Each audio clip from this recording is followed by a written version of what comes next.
29 രൂപയുടെ അരി. അതാണ് ഇപ്പൊ എല്ലാവരുടെയും ചർച്ചാ വിഷയം. അരി വരുന്നുണ്ട് എന്നുള്ളൊരു ഇൻഫർമേഷൻ കിട്ടിക്കഴിഞ്ഞപ്പോൾ എന്നാ ഞാൻ വിചാരിച്ചു അതൊന്ന് നോക്കാം, ആരൊക്കെ വാങ്ങുന്നുണ്ട്, ഇതെങ്ങനെയാണ്, എന്താണ് ഇതിന്റെ രീതികൾ എന്നൊക്കെ ഒന്ന് അറിയണമല്ലോ. അപ്പം അങ്ങനെ പോയി 5 കിലോ ആയിട്ടുള്ള പാക്കറ്റാണ് 145 രൂപ. പിന്നെ പരിപ്പും ഉണ്ട് കേട്ടോ, അപ്പം അതിന് 60 രൂപ.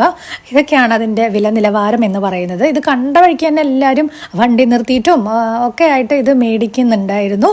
ഇത് വാങ്ങിച്ച ഒരാളോട് നമുക്കൊരു ഒപ്പീനിയൻ ചോദിക്കാം.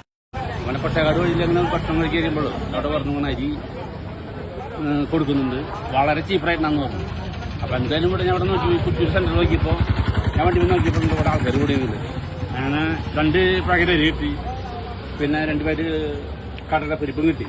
ഇതിനെ പ്രത്യേകം പാസ്സൊന്നും വേണ്ട, ആർക്കും വന്നാൽ പൈസ കൊണ്ടുവന്ന സ്പോട്ടിൽ സാധനം കിട്ടും.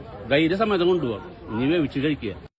എന്തായാലും ഇത്ര വില കുറവിൽ സാധനങ്ങൾ കിട്ടുക എന്ന് പറയുന്നത് ഒരു വലിയ നല്ല കാര്യം തന്നെയാണ്, അതിനകത്ത് ഒരു സംശയമില്ല. പക്ഷേ ഇത് എല്ലാവരിലേക്കും കിട്ടുന്നില്ല, എത്തുന്നില്ല എന്നുള്ളതൊരു യാഥാർത്ഥ്യമാണ്. എന്തായാലും ഇതൊരു ട്രയൽ എന്നുള്ള രീതിയിലായിരിക്കാം ഒരു പക്ഷെ ഇങ്ങനെ ചെയ്യുന്നുണ്ടാവുക. കുറെ കൂടെ എല്ലാവരിലേക്കും എത്തുന്ന രീതിയിലേക്ക് വന്നു കഴിഞ്ഞാൽ അതെല്ലാവർക്കും ഒരു ഉപകാരമാവും. അപ്പോൾ വീഡിയോ ഇഷ്ടപ്പെട്ട് കഴിഞ്ഞാൽ ഷെയർ ചെയ്യുക, നിങ്ങളുടെ കമൻറ്റും അറിയിക്കുക. അരി കഴിഞ്ഞു.